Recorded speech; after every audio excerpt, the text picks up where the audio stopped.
Good morning, everyone, and welcome. This is the December edition of the Fashion Positive webinar. We come together to talk about Plus and all things regarding circular fashion. So our topic today is roles and reach for circular fashion change agents.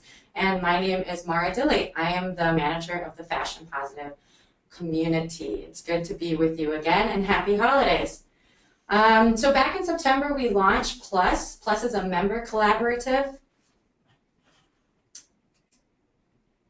Back in September, we launched Plus. Plus is a member collaborative of brands and designers and suppliers coming together to create circular materials.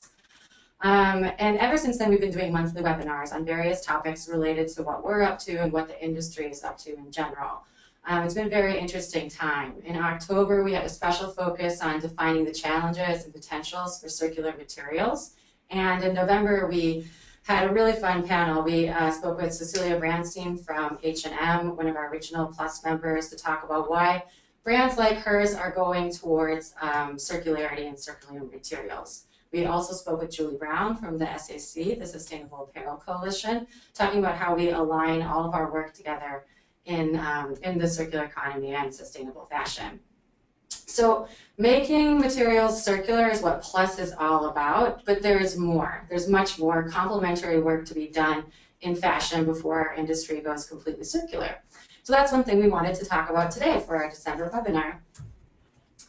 On our call, we've invited in two guests to talk about roles and reach for circular fashion change agents. We have Nicole Bassett from the Renewal Workshop. She works on refurbishing garments. And we have Francois Souchet from the Ellen MacArthur Foundation over in England to talk about circular fashion from a conceptual baseline perspective. So we're excited to have both of them on the call with us today. Thank you for joining. They'll be coming in a little bit later. So this is what we're talking about, this roles and reach for circular fashion change agents. And throughout the call, I wanted to kind of ask everyone these two questions. Ask yourself, ask our panelists, be thinking through the subject matter within the parameters of these two questions. What are your immediate solutions for circular fashion? And as the circular fashion industry shifts towards circularity, how does your role evolve? So what are we doing now? And as circularity expands overall, as more things come online, more technologies, more systems, more people, how does our roles evolve? I'm curious about that. So we'll be exploring those two questions together. So as we go through the call, firstly, we're going to invite Francois to give us an overview of the circular economy from concepts and frameworks and vocabulary that we can start using to talk to one another, describing the work that we're doing. I think that's very important to have a shared language around what we're talking about and what we're trying to go for. So he's going to help us with that vision and those frameworks. Next, we're going to have Nicole come down and talk about her work refurbishing the circular economy, refurbishing clothing and recycling clothing, what the challenges and opportunities are in that. I will also be speaking about Plus. So we are developing circular materials for the fashion industry. That's what we do at Plus. That's our role and our reach. I'll be describing that. And I'll also talk a bit about design. What's the role of design for circular fashion? That will be very interesting. And then we're going to come together at the end of the call to have a facilitated conversation, just the three of us, about some questions that I've prepared to explore these issues deeper. So without further ado, let's see if Francois is over there. Francois, can you hear us? Yes, I can hear you very well. I will. He's in? I start my webcam and we can get going if you want. Good morning. Good morning. I didn't catch what you were saying because I didn't have my headphones in. Sorry about that. I was just saying, I turned my webcam on and we can get going. Oh, good. Okay, I'm going to turn mine off and hand it over to you. Have fun. Thanks. Okay, I'll see you at the end. Cool, so my name is Francois. I work as a project manager with the Macarthur Foundation, mainly helping our global partners integrate circular economy thinking in their businesses. The Macarthur Foundation was founded in 2010 and has for mission to accelerate the transition to the circular economy, which would be the main topic of our conversation today. So I think we are going to have this discussion in two parts. Firstly, I'm going to introduce the theoretical framework of circular economy, bringing in some examples from the fashion industry, and then move on to something that is more dedicated to the industry itself. We can move on to the next slide.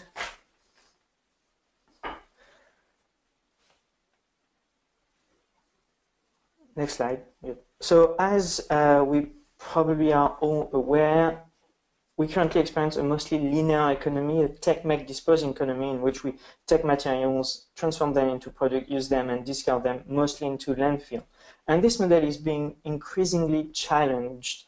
And we believe at the foundation that, and I guess we are, most of us here believing that the most credible solution to address those challenges is the circular economy. A circular economy basically shifts from a model that is extractive and consumptive of resources to one that is regenerative and restorative.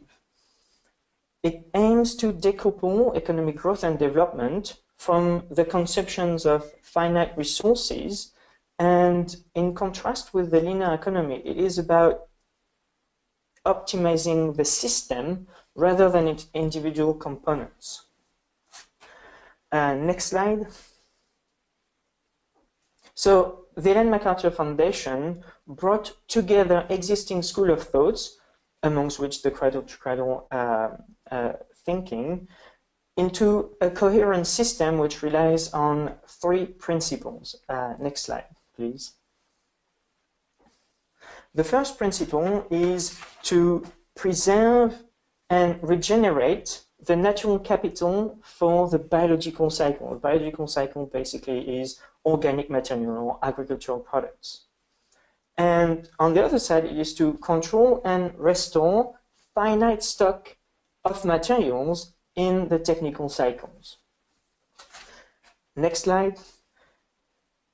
Second, it is to extract value from dynamic material flows by maintaining products, components, and materials at their highest value at all times. Next slide. And the third principle is to recognize that the current system isn't perfect, and we need to address and minimize the negative externalities of that current system. Next slide. So those three principles are quite high level and theoretical, and the butterfly diagram that you see on this slide helps us to provide strategies to extract value from those material flows. Next slide. And we can start with the biological cycle. So for the biological cycle, additional value can be created by putting materials into additional applications at the end of their use in the previous material streams. Alongside the cascade, the value of the material will decline until the remaining material can be safely returned to the biosphere, thus restoring the natural capital. Next slide. Biomass can be used to produce low volume of high value chemical products. That was the next slide. Thanks. So now, once organic material cannot be further cascaded, they may still contain some valuable nutrients like nitrogen or phosphorus. And these nutrients can be extracted before the materials are returned to the soil via composting or anaerobic digestion. Important examples of such materials include household food waste or sewage sludge. So that is the picture for the biological cycle, where we see we preserve and restore the natural capital. Now, for the technical cycle on the next slide. So in the technical cycle, we see that the tighter the loop, so the more inner the loop is, the more value can be preserved in the product of the material. So it's what we call the value of the inner loops, where the preferred approach is to share products and to maintain their best performance for as long as possible, either for repair or maintenance. This way, you will conserve the integrity and the complexity of the product while increasing the usage length. A good example of that in the textile industry is Nudie Jeans, who provide repair services for its customer to extend the life of their jeans. Next slide.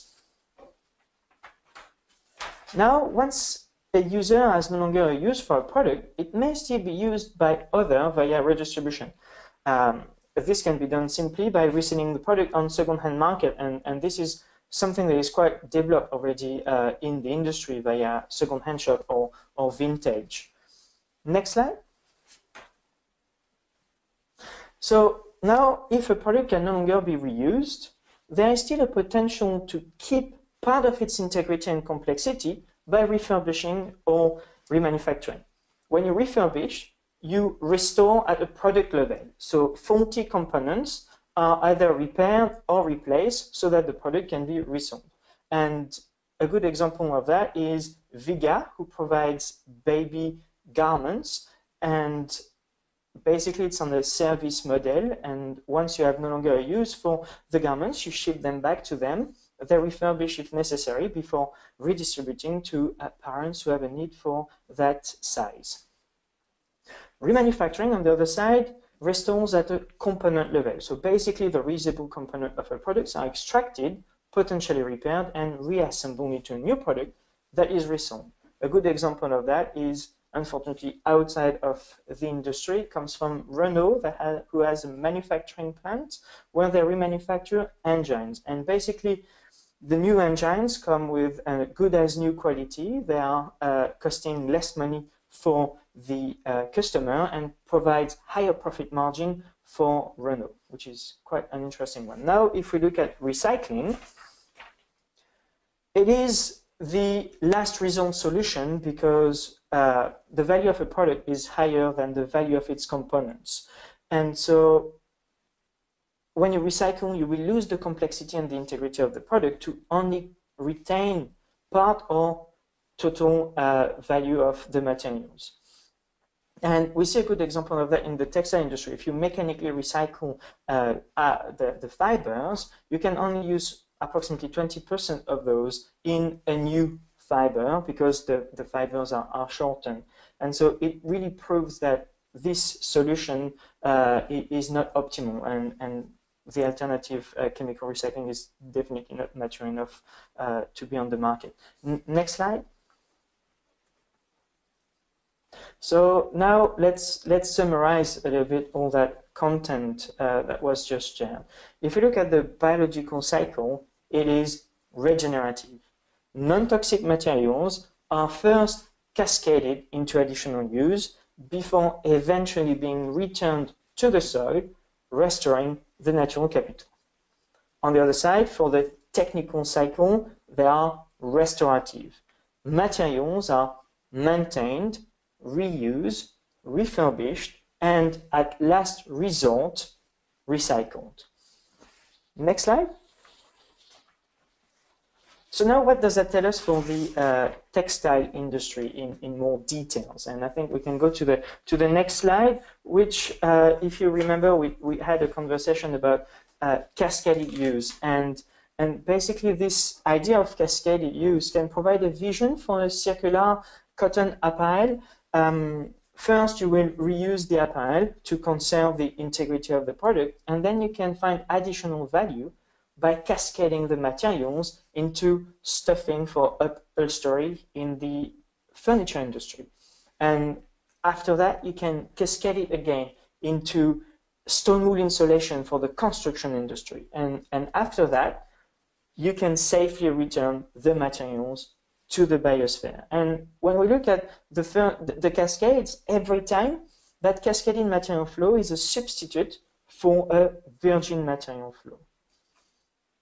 Now, next slide. And we start seeing a lot of circular initiatives within the textile industry. Adidas is taking ocean waste to make new sneakers. Nike is using old shoes to make new shoes via their grind or reuse a shoe program. H&M is working to close the loop in the apparel industry. And Fashion Positive is trying to establish a material ban for circular material. And we feel that the industry is going in a circular direction, but there is a need to be mindful that to build a truly circular industry, it is about optimizing the system in which the industry operates more than optimizing the individual components of that industry. And that was all. Thank you very much. Back to you.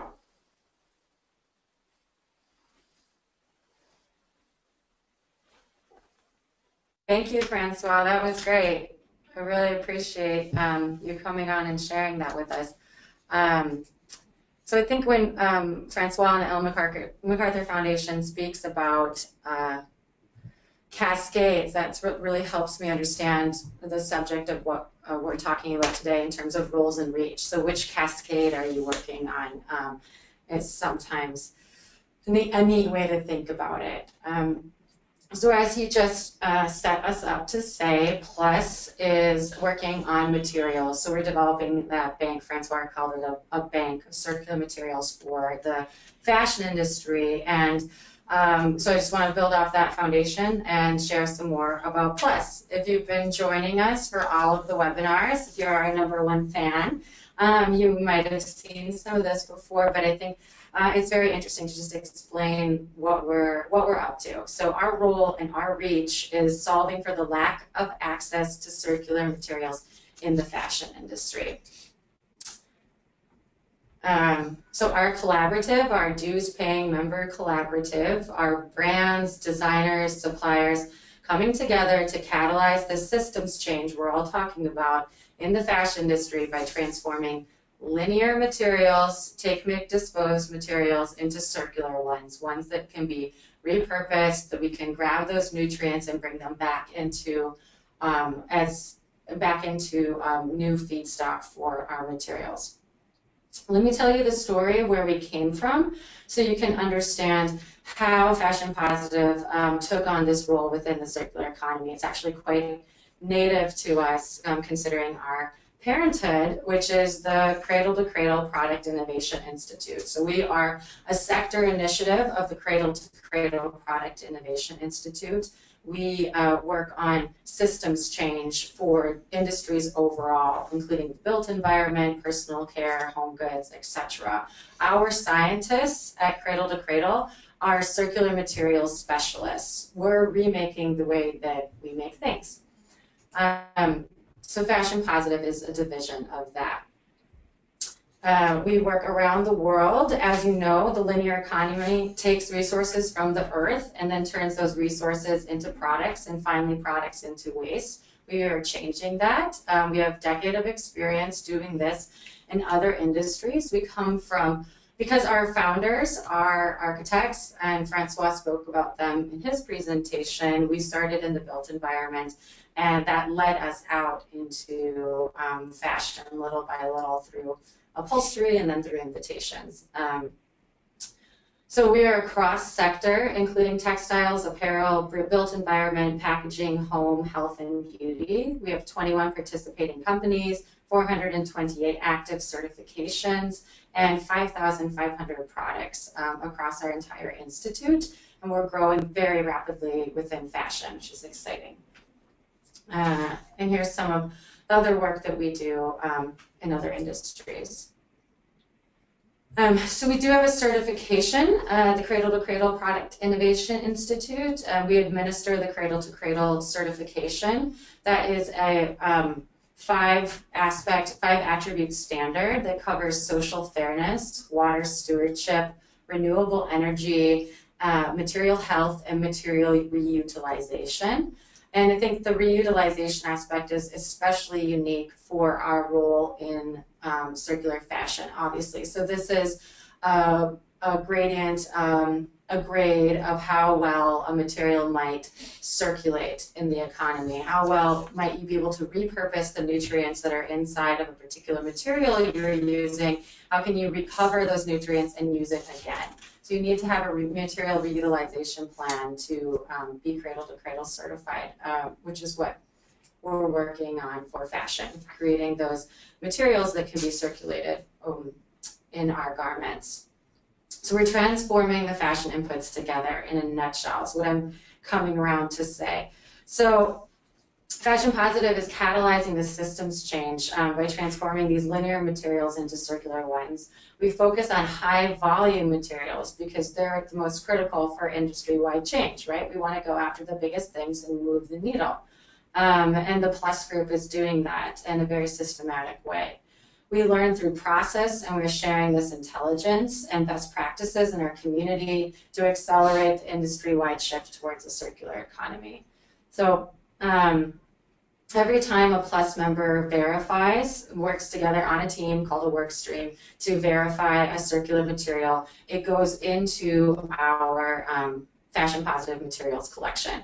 And in that way, we're growing accessibility to circular materials, meaning that designers from our Plus member brands can access those materials, use them in their designs, create entire collections that are circular, that can be circulated. Okay, and we've already started, and we want Plus members to grow out this materials collection so it can be very useful and very in the industry. We currently have 49 materials for fashion in our collection that we've gathered through individual projects over the years, and we've developed Plus so that we can accelerate the growth of that materials collection very rapidly. So the products that we already do, the materials that are already certified and in our library, came there through one-off projects with particular brands who expressed real interest to be certified, to be circular. And what we want to do now is make that go faster. So that is what Plus is about. How do we identify? How do we verify?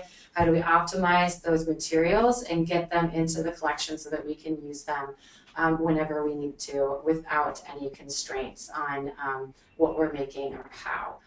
So the Plus model allows us to scale and accelerate those materials, the verification of those materials, and then access to those materials once we have them in the collection. So what materials are we talking about? We have millions of garments. We all live in the fashion industry. We have millions and millions of garments, but guess what? We all use the same base materials. So these are pre-competitive building block materials for the apparel industry. That's what we're talking about when we talk about verifying materials within Plus.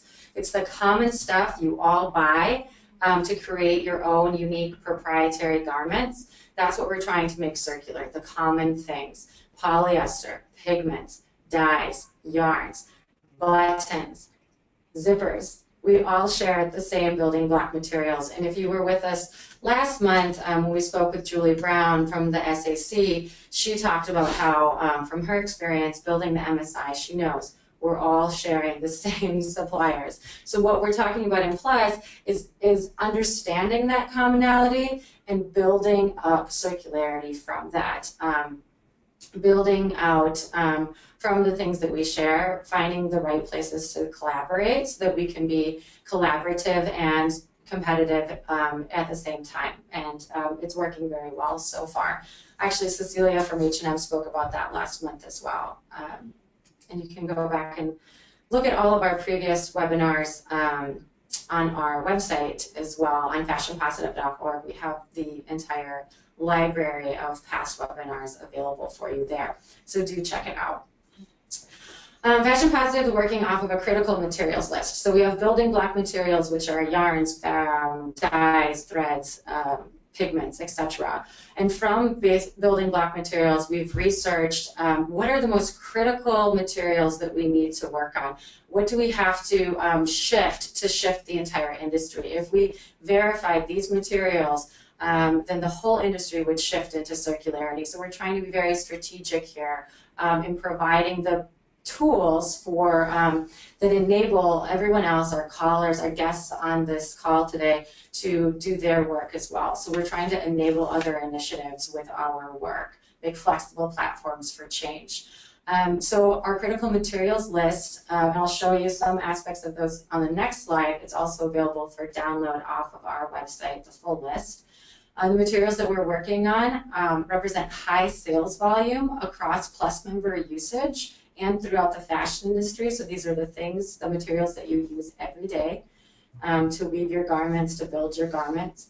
They have shared materials suppliers. So as I said, that Julie said from the SAC, we do have shared suppliers. We're going to build off of that knowledge. We're not going to ignore it. We're going to work with it.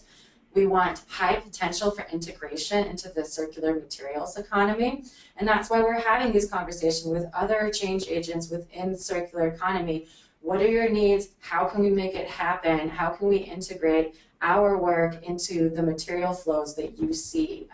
So that collaboration and exchange of ideas between refurbishers and recyclers and industry is very important as we go forward in the work that we're doing to circulate materials. The materials represent unique work streams in relation to other industries. We're not being redundant. If there's good work going on in other fabrics and fibers, we're not going to work on that. We want there's a lot of work to be done, so we don't need to be redundant. We provide solutions and alternatives to shared fashion industry challenges. And we have a balanced portfolio of biological and technical, as well as traditional and innovative. So, as I said, here's a generalized list of our critical materials list just for the sake of the webinar on the slide. But do go to our website, fashionpositive.org, and you can download the entire list today and see if that's the sort of thing that you're interested in working on. See if your pet peeve, if the material fabric that's the thorn in your side is on that list, then you probably want to join us and work on it together with your colleagues to share verification costs, time, and effort. So the way that we do this, we use a volume collaboration methodology at Plus, which means we look at the highest volume of our pre-competitive materials shared across Plus members and where we're getting those materials from, the volume of that comes from a particular supplier. We use that commonality to leverage change, and once we change highest volume materials like polyester, for example, like nylon, for example, these are very high volume materials. We haven't decided that that's what we're going to work on yet because we speak with our Plus members to work out the fabrics and fibers that they most want to go after, but we have a hunch that these are the front runners, right? And once we change those, it shifts the entire industry. So you see the potential there.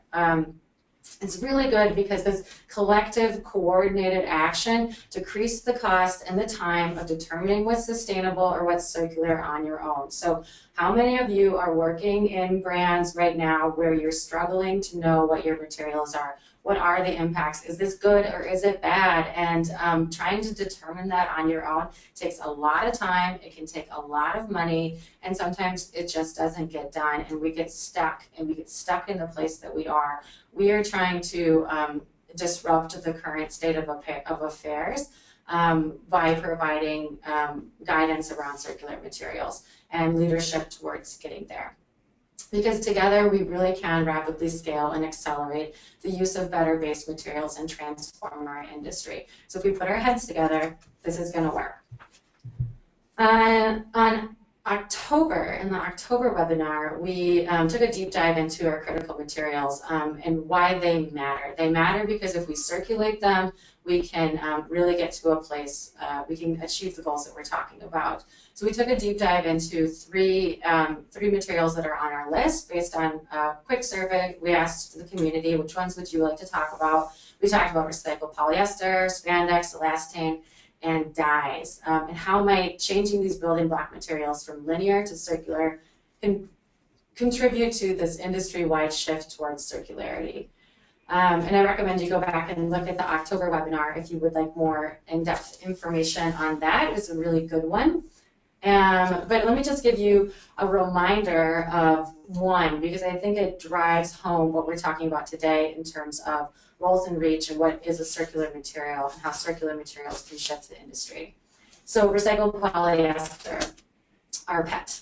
It's like a dog, our pet. Recycled polyester. What are the challenges for recycled polyester? Recycled polyester is great in some respects, right? Because it keeps materials out of the landfill, and it reduces the need for extraction of petroleum, which creates the chemicals, which creates the polyester. So in that regard, it's very, very good.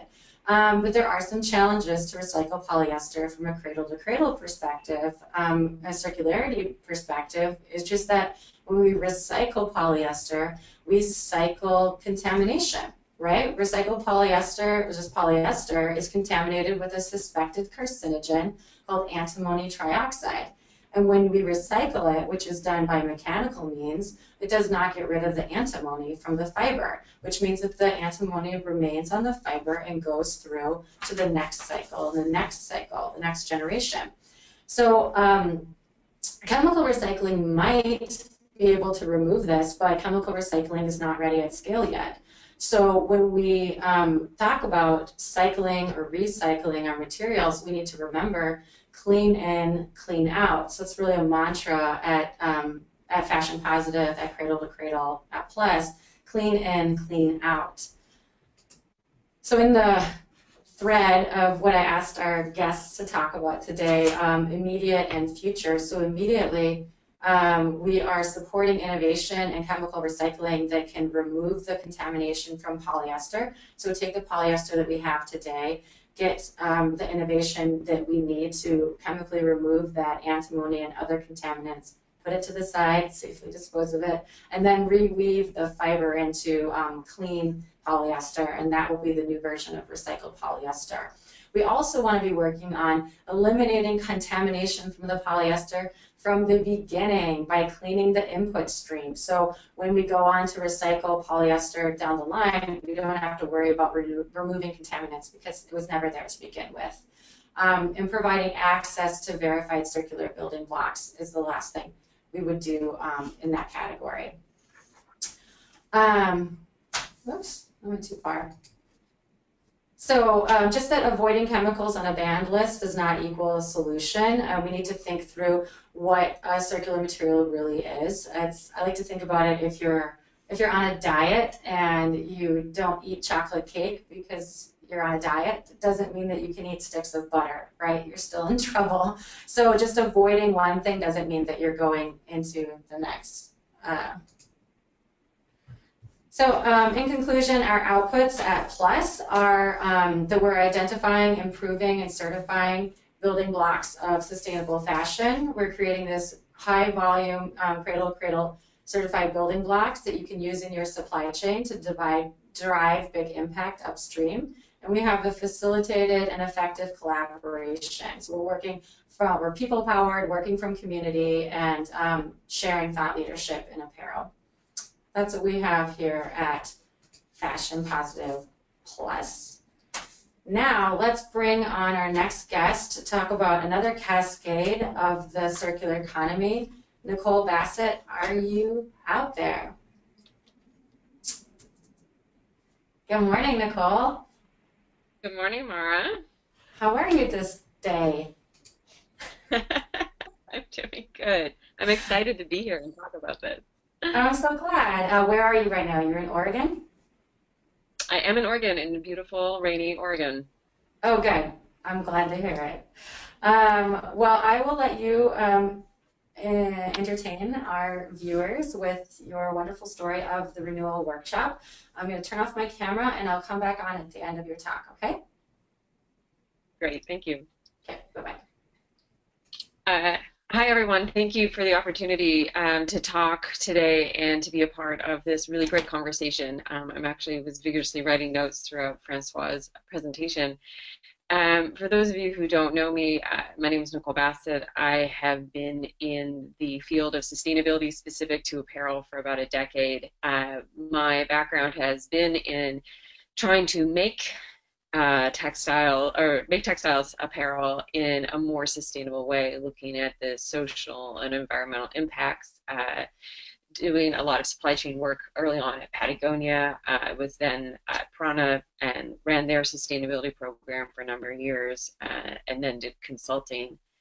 And while it was incredibly interesting and rewarding work, it was always this thing in the back of my mind that I thought about, is that while we are making a better product and a product in a better way, it is still done in a linear process. Next slide, please.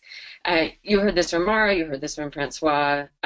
We are in a, next slide, a take, make, use, and waste model. And next slide, actually. And the reason why we're in this model and the reason why our industry is linear is because, and it's not like blaming a person, it's that we have been designing clothing for use, not for recycling, not for circularity at all. And next slide. And so we asked the question at the renewal workshop, how do we create a circular apparel industry? Like actually physically, structurally do that. And luckily, a lot of amazing work had already been done before, and a lot of thought it had gone into the frameworks and the models and the thinking. And so we didn't have to necessarily come up from scratch. So next slide, please. What's so exciting is I use this slide in presentations all the time, and you have had the chance to actually get walked through what these these lovely circles and dots mean. And it's very fundamental in thinking about circular, because when we talk about circular, it's sort of thought of like a circle, and really it's these phases and stages of thinking and preserving material at its highest value. So next slide. So this framework has influenced our company's actual strategy. So our thinking is very much within the using the inner values of the butterfly, maintaining materials at their highest use, cascading them, reusing them, and then starting to move further out into the supply chain and starting to work on those outer circles. For us as a company, we're very interested in the physical, in the infrastructure, in the partnerships to make this post-customer material supply chain work. And so that is a big piece of how we think and run our company. Next slide. So we chose to start with a main stakeholder, the brand, any apparel brand or retailer that makes apparel. And the reason why we've chosen to serve this stakeholder first is because, as many of you who are in brands know, you are the ones who made the material in the first place. The responsibility comes back to the brand with making better changes, improving the materials, exactly all of what Mara just went through around the innovative thinking in Plus. And also brands are the ones who often have control of their material post-customer in a way that actually has enough material brought together. There's like enough, it's not spread out. It can be aggregated through distribution centers or stores or different channels. And so there's actually an opportunity for brands to get proactive quite quickly. Next slide. What we realize that is in order to serve brands in shifting from a linear model into a circular one, there are two flows that need to be addressed and need solutions for. The the framework and the model is really helpful, but ultimately there is a physical process that has to happen where you're moving a material from a place of it's sort of lying there in help, needing help, saying, I want to go somewhere good, I don't want to go into a landfill, into a supply chain that's actually going to responsibly manage that material. So we have built and we manage the physical material flow for items that need a solution. The other piece is information.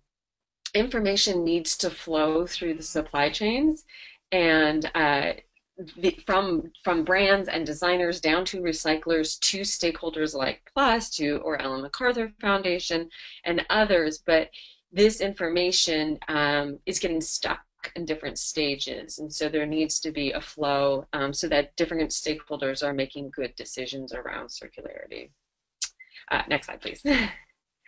So this is a diagram of our business.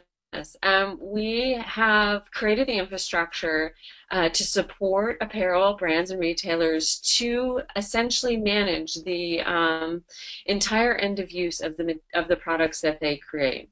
So we partner with brands. We take all the materials in their warehouses, stores, distribution centers, wherever it may be lying, and we bring it into our factory where we actually process it through the thinking of the butterfly. How do we maintain the highest value of a material throughout its life cycle, and how do we ensure that we're capturing it so that we are truly able to allow a product to live the highest circular life and go through the iterations of that life when it is time to go down to that path. So in our facility, I'll talk a little more in detail about our operations, but we essentially bring product in and move it into these different channels, keeping it at a high value, and also collecting product and sustainability data as part of the information flow. So our operations is very set up on that physical moving of product through into a circular supply chain, and then also that information through. Next slide, please. And in order to do this, you actually have to build a post-customer supply chain. This is some images of the building of our factory. It's much further along than these, but it's fun to see it get built out. We're actually based about 45 minutes east of Portland, right on the Columbia River. And what we found is just the way that there is a supply chain to make things, there needed to be a supply chain to take products into their next life. So next slide. And the primary product that we are focused on right now is renewed apparel. So when we bring in all that product into our warehouse, it's been deemed unsellable, has no value to brands anymore for various reasons. It could be dirty, it could be damaged, it could be old, it's through warranty. There's very, very varied reasons why it comes through and doesn't have value to a brand. And what we have found is that a very high percentage of that material that comes through a renewal process, which is the cleaning of the products and through repair, and we can create an entirely new product category called renewed apparel. So now the apparel industry can act more like a car or a electronics company, where a customer can now go to a brand and say, oh, I could either buy the newest item or I want to buy a renewed piece. And there is a certification that goes along with that product so that the customer can have a strong sense of the quality of what they're going to receive. And the environmental impact of using a material at its highest value actually has been documented. This is by, these are some stats from WRAP, the Waste and Resources Action Program in the UK. Just by using garments for an extended period of time, you're saving carbon, water, and waste. And just imagine the longer you use a material, the more the environmental impact is. Next slide. And what's exciting about this is that it's not just an idea or like, oh, it'd be great if we could only get around to doing this. We have 5 partners who came on board right away who were very interested in answering this problem for themselves and understanding how do they shift their operations and businesses towards a more circular one. How do they start changing their business models and getting into re-commerce, getting into circularity, and it's really an extension of the commitments that they've done around the sustainability of the original products that they've made. And next slide. And so this renewed apparel will be available to buy online. We're in the process of launching an online e-commerce marketplace for renewed apparel so that our brand partners can link their customers to the site and we can get people to start seeing that there is an economy in this circular space. Next slide. So that is a big overview of the physical operations that we created in order to have a circular system, a circular economy for apparel. And then the other space that is really important that we sit in the middle of is this information flow. So a brand can only make the best decisions that they can with the information they have. And if they are designing for disassembly or designing for recyclability, but do not have the most current information or understand how their product fits into that upcycling, recycling, downcycling supply chain, then they're going to be limited and they're going to make bad decisions. And so we are able to work with the later rings of the butterfly and say, okay, what are best practices in these spaces and how can we get that information back to the brands? And then at the same time, how do we get the information about the materials that are getting used, or as Mara talked about, the recycle, like what's the highest volume of material that needs to be getting recycled? How do we do this in partnership with organizations like PLUS so that we're expediting the learning and the iteration and the innovation there. Next slide. And this is really important because if we look at the material library of a brand, this is just a random example I just wanted to show, is that a company could look at it and go, oh, well, we're doing really well because we have a lot of polyester and polyester is recyclable. Well, that's only part of the story, and as Mara talked about with the rPET story, what is in the material that we're originally trying to recycle? And then the other piece is we are also dealing with a vast amount of materials that are made up of 2 or more materials and or unknown and unidentifiable at the stage in which recycling could happen. And so if we innovate together, and that's what we are really committed to for our brand partners, then we can help move the industry forward faster. Next slide. Yeah, so in closing, I just wanted to say that it's been a hugely exciting and rewarding a year for us at the Renewal Workshop to take theory, essentially, and turn it actually into operations, into a functioning factory, into committed brands who are interested in going down this path with us, and to actually start to see how we can take first steps in that immediate shift towards circularity while keeping that long-term vision of where we ultimately want to get to with partnerships for a circular economy for apparel. Thank you.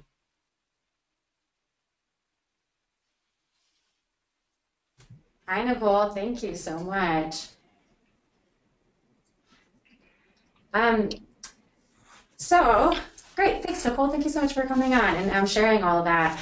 We were thinking while you were talking about this designing from circular fashion too. So we wanted to invite a designer on today. Unfortunately, he couldn't join us. I just want to say a few words about design for circular fashion, and then before we bring you and Francois back to have kind of an open chat about this subject. Just that it can be very frustrating as a designer. We understand that as a designer, you might know that you're creating waste, but not knowing how to stop it. And I just want to say that circular fashion, it very much needs design participation as a role. It's not just about inputs, and it's about thinking strategically and sharing what you know up and down. And designers have a big role in fact, how they can request materials from their brand leadership, request the participation in the circular economy, and how that voice is going to change a lot for us. So if I can invite Nicole and Francois to come back in and turn on your mics and turn on your cameras and rejoin me here. I want to ask you some questions. Hi. Hey. Hey, you two. How are you? Good. So I just wanted to say we've touched on 2 or 3 areas of circular fashion, roles and reach of circular fashion. We talked about inputs. I talked about inputs. We briefly talked about design. I would like to circle back and talk more about that as soon as we can. And Nicole talked about refurbishing. But there's so much more. So can the 2 of you experts just toss out and describe a few more aspects of circular fashion that are important and didn't come up today in presentation?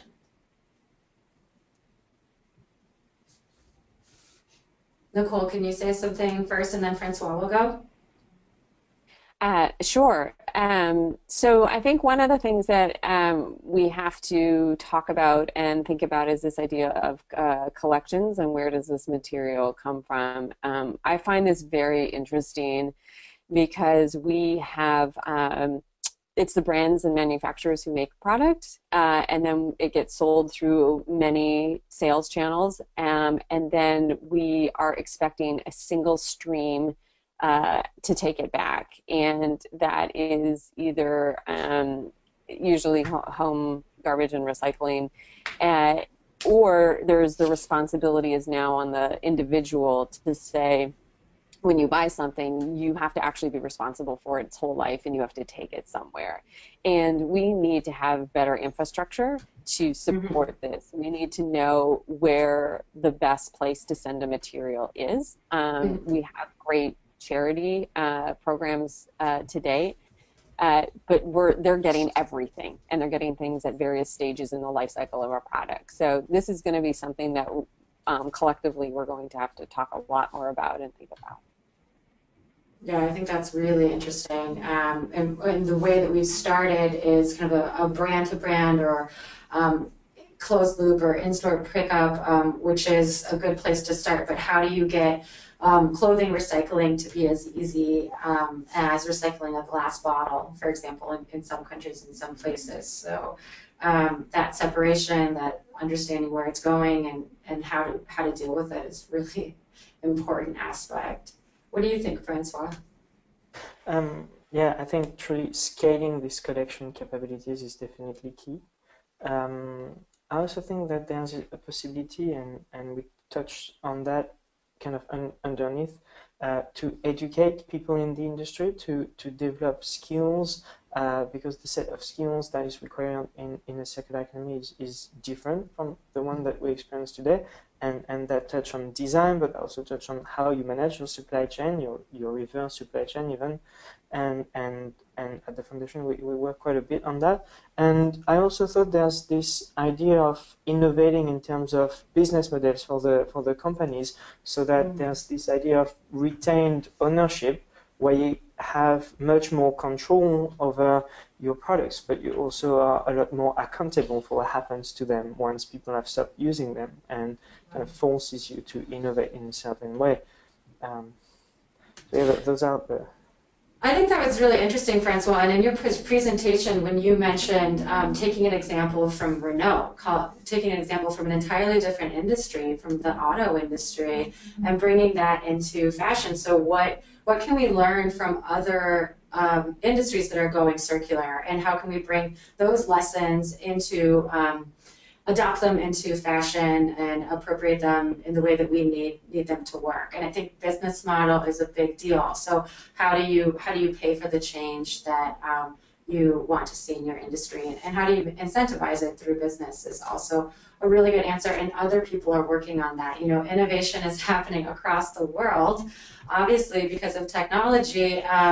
And so there's a lot of good ideas that we can reclaim here in fashion, and it'd be smart to look outward as well as inward. So cool. I'm really glad you brought that up. Actually, I think that's a really exciting aspect of what we're doing. So in our presentations, we all spoke about our current circular fashion activities, and as more initiatives come online, I want us all, the three of us, but everyone on the call and the whole industry, to be aware that our work is going to be constantly changing and evolving as more activities and initiatives come online. How does what we do, what you, Francois, and Nicole do, how is that going to change and evolve as the tools start clicking in? Mara, I think that's a great point. I mean, everyone that goes into and starts working on circular fashion will have to be incredibly flexible in order to iterate and evolve. So, for example, we're in this really interesting spot right now where we're designing systems for current technologies. But as those current technologies change, the whole system is going to have to change. And that can really frustrate people. It's like, oh, I just finished changing everything and now you want me to change again. So I think we have to go into it really eyes wide open. We have to take on more of a startup iterative process. And we have to realize we're going to hit frustration, but frustration is natural. Like, it's a tension. We're changing something very radically different. And to kind of, like, it's part of the skills that Francois just talked about. It's change management is going to be a skill we all have to become better at. Wow. Yeah, that's great to hear. And we just have to remind ourselves to be patient and keep going and keep the faith, right? Francois, do you have anything to add? Yeah, I think it's great also to see innovators leading the way somehow, and really developing things and pushing boundaries, and what Nicole is doing is a great example of that, and it also inspires people in the industry to do things differently, because you have somehow a proof of concept, you know. And often you're kind of restrained of doing things because you assume it won't work.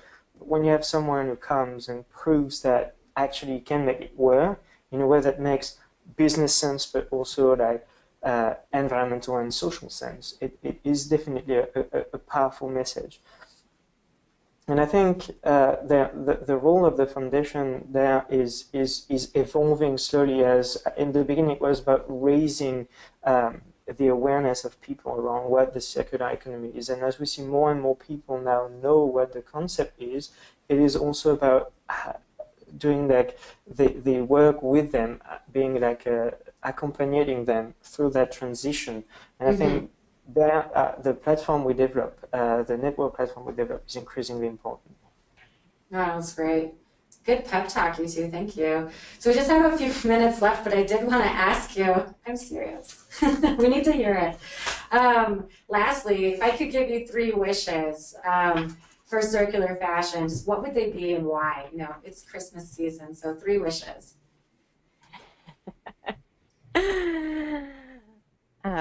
I think my 3 wishes is that more apparel brands commit and become interested in circularity, and this means that it's like this sort of saying I'm going to explore it rather than this seems daunting and overwhelming. I think with any like sustainability strategy that brands have done before, you create a circular plan and you create it in the way that's right for your company and the timeline and the path that you want to.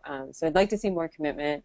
I also, this is a wish that's kind of happening already, but I like it, and that is for this more coordinated network that deep dives into specific areas but connects and coordinates with each other. So the work that like Plus is very specific and very focused on a piece of the pie, and recyclers are focused on a piece of the pie, and you know, we're working on infrastructure and networks, and like there's just everyone coming together because it will take the network to build this.